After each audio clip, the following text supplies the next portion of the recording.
એ ભારત દેશમાં આપણા ખેડૂતો આ કામ કરે છે, પરંતુ અમેરિકાની સરકારે એ ઘણા વર્ષથી આપણા દેશ ઉપર એક દબાણ ચાલે છે કે અમેરિકાનું અનાજ, અમેરિકાનું દૂધ એ ભારતમાં આવે. હવે એમને ખેતરો મોટા મોટા છે, એમને ખવડાવવાના પૈસાની કાંઈ જરૂર નથી, ઘાસ ખૂબ છે, એટલે ફોડરનો ખર્ચો થતો નથી. આપણે તો દરેકને ખવડાવવા માટે એક એક ગાયની વ્યવસ્થા કરવી પડશે. બીજું આપણું દેશી ગાયો છે, એમને એવી ગાયો છે જે 50-50 લીટર દૂધ આપે અને ખેતરોમાં છૂટી ચરે છે, એટલે 15 રૂપિયા 20 રૂપિયા લીટર પણ દૂધ એ લોકો આપી શકે, કેમ કે એમને ખવડાવવાનો કોઈ ખર્ચો જ નથી. એક બીજું, એ લોકો ફેટ વધારવા માટે, કેલ્શિયમ વધારવા માટે ત્યાં એવો નિયમ નથી કે આ વસ્તુ જ ખવડાવવી. એટલે આપણે ફેટ જો વધારવો હોય તો આપણે શું કરીએ છીએ? પાપડી ખવડાવીએ, કપાસિયા, રાયડાનો ખોળ, એ બધું આપણે દાણમાં નાખીને ખવડાવીએ. એ લોકો કતલખાનામાંથી વધેલું માંસ જે હોય, એનો ફેટ હોય, એનો ફેટ એ એના ફોડરમાં નાખી દે છે, એટલે એ એને સસ્તો પડે છે. અને જે ગાયોને જે માંસાહારી જે ખોરાક છે એ ત્યાં ખવડાવે, એટલે એનું દૂધ આપણા ભારત દેશમાં લાવવા માટેનો એક એમનો પ્રયત્ન.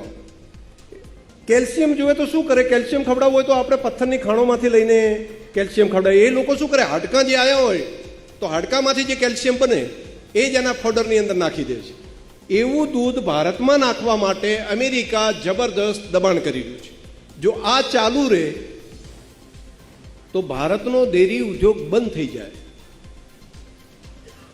અને 2-5 વર્ષ પછી આપણા દેશનું પશુધન રહે નહીં.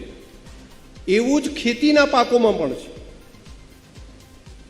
તો ખેતી માટે અને પશુપાલન માટે અમેરિકાના આટલા દબાણની વચ્ચે પણ ઝૂક્યા સિવાય દેશના પ્રધાનમંત્રી નરેન્દ્રભાઈ મોદીએ એ સ્ટેન્ડ લીધું કે ગમે એટલા દબાણની વચ્ચે પણ અમેરિકાના ખેડૂતોનો ખેતીનો પાક અને તેના પશુપાલકોનું દૂધ એ મારા ભારતની ધરતી ઉપર અમે નહીં આવવા દઈએ.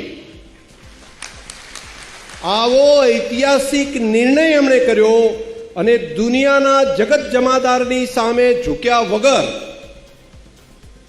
ભારતના ખેડૂતો અને પશુપાલકો માટે હિંમતપૂર્વકનો નિર્ણય કર્યો અને એક રક્ષણ ખેડૂતો અને પશુપાલકોને આપવા માટે ચટ્ટાનની જેમ ઉભા રહ્યા. ત્યાં સુધી નિર્ણય કર્યો કે મારું જે થવું હોય તે થાય, પરંતુ મારા ખેડૂતો અને પશુપાલકોને હું નુકસાન નહીં થવા દઉં. આવો ઐતિહાસિક નિર્ણય આપણા દેશના વડાપ્રધાને આપણા ખેડૂતો માટે, પશુપાલકો માટે કર્યો છે. તો આજની આ સભા દેશના પ્રધાનમંત્રી મોદી સાહેબનો હૃદયથી આભાર માને છે, ધન્યવાદ કરે છે કે તમે ખેડૂતો અને પશુપાલકો વતી આ નિર્ણય કર્યો. એ માટે અમે લાખોની સંખ્યામાં અહીંયા ઉપસ્થિત, સોશિયલ મીડિયાના માધ્યમથી અહીંયા ઉપસ્થિત બધા પશુપાલકો ભેગા થઈને દેશના પ્રધાનમંત્રીશ્રીનો હૃદયની ઊંડાઈથી આભાર માનીએ છીએ, એમનો ઋણ સ્વીકાર કરે છે. ગુજરાતીમાં શેર બજાર શીખવા માટે આજે જ નીચે આપેલા નંબર પર સંપર્ક કરો.